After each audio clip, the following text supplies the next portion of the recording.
आप सभी को नमस्कार। मैं राहुल श्रीवास आचार्य कंप्यूटर इंस्टीट्यूट के इस यूट्यूब चैनल पर आपका हार्दिक स्वागत करता हूं। दोस्तों, हम आने वाले वीडियोज़ में माइक्रोसॉफ्ट एक्सेस के बारे में पढ़ने वाले हैं। माइक्रोसॉफ्ट एक्सेस सॉफ्टवेयर का प्रयोग हम डाटाबेस बनाने और उसे मैनेज करने के लिए करते हैं। एमएस एक्सेस सीखने से पहले हमें डाटाबेस के बारे में जानना ज़रूरी है। तो चलिए इस वीडियो में हम समझते हैं कि डाटाबेस क्या है, इसका उपयोग कौन करता है, इसके क्या फ़ायदे हैं। अगर आपके मन में ये सारे सवाल आ रहे हैं तो आपको यह वीडियो ज़रूर देखना चाहिए।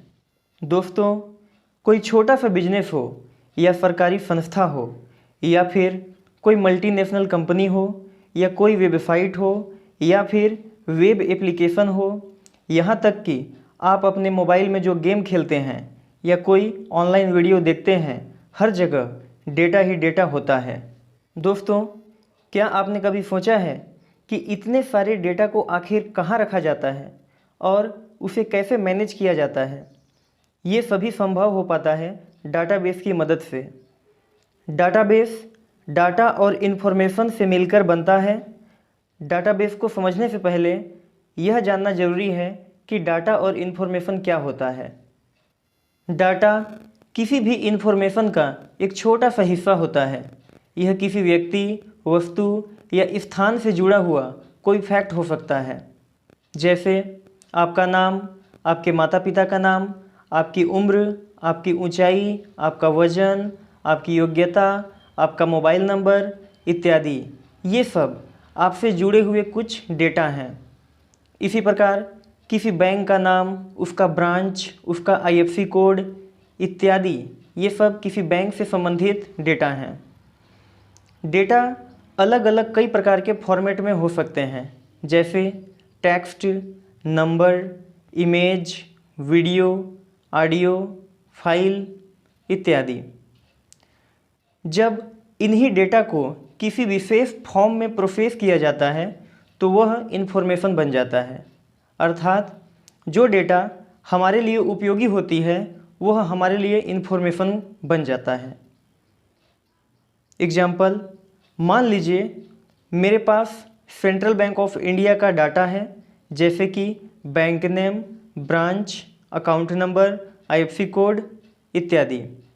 इसमें से मुझे उस ब्रांच का आईएफएससी कोड जानना है, तो यह आईएफएससी कोड मेरे लिए इन्फॉर्मेशन होगा। अब चलिए समझते हैं कि डाटाबेस क्या होता है। किसी विशेष कार्य से संबंधित सूचनाओं या डाटा का व्यवस्थित रूप से कलेक्शन करना ही डाटाबेस कहलाता है। या सिंपल शब्द में बात करें तो किसी भी प्रकार के जो डाटा होते हैं उनको जब हम व्यवस्थित रूप से किसी एक लोकेशन पर रखते हैं तो वह डाटाबेस कहलाता है। डाटाबेस कई सारे डेटाओं का एक समूह होता है। इन डेटा को डेटाबेस में एक व्यवस्थित तरीके से स्टोर किया जाता है ताकि ज़रूरत पड़ने पर इन्हें आसानी के साथ एक्सेस किया जा सके। इसके लिए किसी विशेष सॉफ्टवेयर या प्रोग्राम या फिर किसी पेपर फाइल का उपयोग किया जाता है।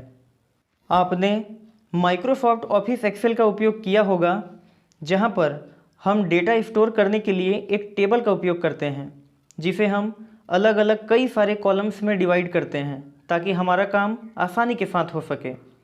ठीक इसी तरह डेटाबेस में भी डेटा को एक टेबल में स्टोर किया जाता है, जिसमें कई सारे कॉलम्स और रोज होते हैं, जिनकी वजह से उन्हें एक्सेस करना आसान हो जाता है। एक डाटाबेस के अंदर ऐसे कई सारे टेबल्स हो सकते हैं। इंटरनेट पर मौजूद ऐसे कई सारे डायनेमिक वेबसाइट्स हैं जो डाटाबेस का उपयोग करते हैं। उदाहरण के लिए आप फेसबुक को ही ले लीजिए, जिस पर यूजर के बारे में कई सारे डाटा, जैसे उनका नाम, mobile number, profile pictures, friends, messages, post, status इत्यादि सभी डिटेल्स सर्वर में उपस्थित डाटाबेस में ही स्टोर होते हैं। हम यूट्यूब वेबसाइट पर जितने भी वीडियोज़ देख पाते हैं वह सभी सर्वर के डाटाबेस में स्टोर रहते हैं। ठीक इसी तरह ई कॉमर्स वेबसाइट्स जैसे फ्लिपकार्ट, अमेजॉन इत्यादि की हम बात करें तो वहाँ पर भी इसका उपयोग होता है। कस्टमर की जानकारी, प्रोडक्ट डिटेल्स से लेकर हर एक जानकारी डाटाबेस में ही स्टोर्ड रहते हैं। अब बात करते हैं डाटाबेस के प्रमुख एलिमेंट्स की। किसी डाटाबेस के मेनली 3 एलिमेंट्स होते हैं। फर्स्ट फील्ड्स, सेकेंड रिकॉर्ड्स और थर्ड टेबल। आइए इन तीनों एलिमेंट्स को थोड़ा विस्तार से समझते हैं। पहले बात करें फील्ड्स की, तो किसी डाटाबेस टेबल में फील्ड्स को कॉलम में दर्शाया जाता है। साधारण शब्दों में कहें तो आप टेबल के कॉलम्स को ही फील्ड कह सकते हैं। एग्जाम्पल, इस टेबल को देखेंगे जिसमें सीड, नेम, क्लास, सब्जेक्ट और मार्क्स नाम के 5 फील्ड्स हैं। अगर बात करें रिकॉर्ड्स की, तो किसी टेबल के रोज को हम रिकॉर्ड्स कहते हैं, या फिर टेबल में जो हम डाटा की एंट्री करते हैं उसको भी रिकॉर्ड्स कहा जाता है। इस टेबल में 4 रिकॉर्ड्स दिए गए हैं, 1, 2, 3 और 4। अब बात करते हैं टेबल की, तो फील्ड्स और रिकॉर्ड से मिलकर एक कंप्लीट टेबल बनता है। इस टेबल पर कई सारे अलग अलग लेकिन एक दूसरे से रिलेटेड डाटा एंटर किए जाते हैं। अब समझते हैं कि डाटाबेस का उपयोग कहाँ कहाँ होता है। इसके कई सारे एग्जाम्पल्स हो सकते हैं और सभी के बारे में बता पाना काफ़ी मुश्किल काम है। मैं कुछ एग्जाम्पल्स बता रहा हूँ जहाँ डाटाबेस का उपयोग होता है। ऑनलाइन वीडियो स्ट्रीमिंग, चाहे आप यूट्यूब पर वीडियो देखते हों या नेटफ्लिक्स पर अपनी मनपसंद वेब सीरीज देखते हों, हर वीडियो स्ट्रीमिंग साइट अपने डाटा को मैनेज करने के लिए डाटाबेस का उपयोग करता है, जहां पर वीडियो के डिटेल से लेकर देखने वाले यूजर्स का भी जानकारी स्टोर होती है। ऑनलाइन गेमिंग, क्या आपने पबजी गेम या फ्री फायर गेम खेला है? अगर हाँ, तो आपने देखा होगा कि एक साथ कई मिलियंस यूजर गेम खेल रहे होते हैं। क्या आपने सोचा है कि इतने सारे यूजर्स और उनके नाम से लेकर उनकी गेमिंग हिस्ट्री कैसे मैनेज की जाती होगी? जाहिर सी बात है, यहाँ भी डाटाबेस का उपयोग हो रहा है। शेयर मार्केट, स्टॉक मार्केट में सैकड़ों कंपनियां रजिस्टर्ड हैं और उनके शेयर हर सेकंड में ऊपर नीचे होते रहते हैं। यहाँ हर दिन अरबों रुपयों से भी ज़्यादा के लेन देन होते हैं। इन सब के हिसाब कहाँ रहते होंगे? यहाँ भी डाटाबेस के बिना काम नहीं चलने वाला। यहाँ पर भी डाटाबेस का उपयोग होता है। आधार कार्ड, आपने भी आधार कार्ड बनवाया ही होगा। इस दौरान आपका नाम, जन्म तिथि, माता पिता का नाम, यहाँ तक कि आपकी उंगलियों के निशान से लेकर आपके आँखों की रेटिना के निशान जैसे हर प्रकार की इन्फॉर्मेशन आपको देनी पड़ी होगी। आपको क्या लगता है ये सारी इन्फॉर्मेशन कहाँ और कैसे रखी गई होंगी? यहाँ भी डाटाबेस की ज़रूरत पड़ती है। Railway reservation system, ticket booking से लेकर ट्रेन की लाइव स्टेटस की जानकारी किसी डाटाबेस में ही रखे जाते हैं। बैंकिंग, हम रोजाना बैंकों के माध्यम से हजारों लेन देन करते हैं और हम बिना बैंक जाए केवल एक मोबाइल ऐप से ऐसा कर सकते हैं। तो कैसे बैंकिंग इतनी आसान हो गई है? हम घर बैठे पैसा भेज या प्राप्त कर सकते हैं। यह सब डाटाबेस की वजह से ही संभव है, जो सभी बैंक लेन देन का मैनेजमेंट करता है। सोशल मीडिया, हम सभी फेसबुक, ट्विटर जैसे सोशल मीडिया वेबसाइट चलाते हैं ताकि हम अपने विचारों को साझा कर सकें और अपने दोस्तों के साथ जुड़ सकें।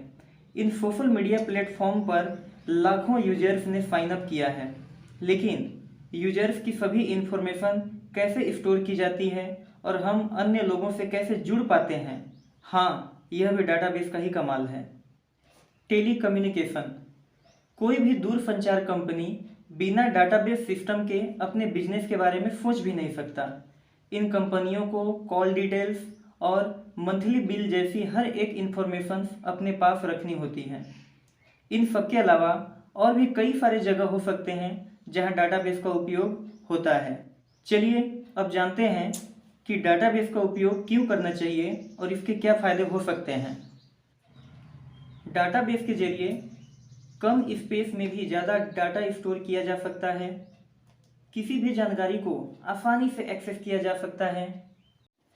नए डाटा को इंसर्ट करना एवं पुराने डाटा को एडिट करना और डिलीट करना आसान हो जाता है। डाटा को अलग अलग प्रकार से सॉर्ट किया जा सकता है।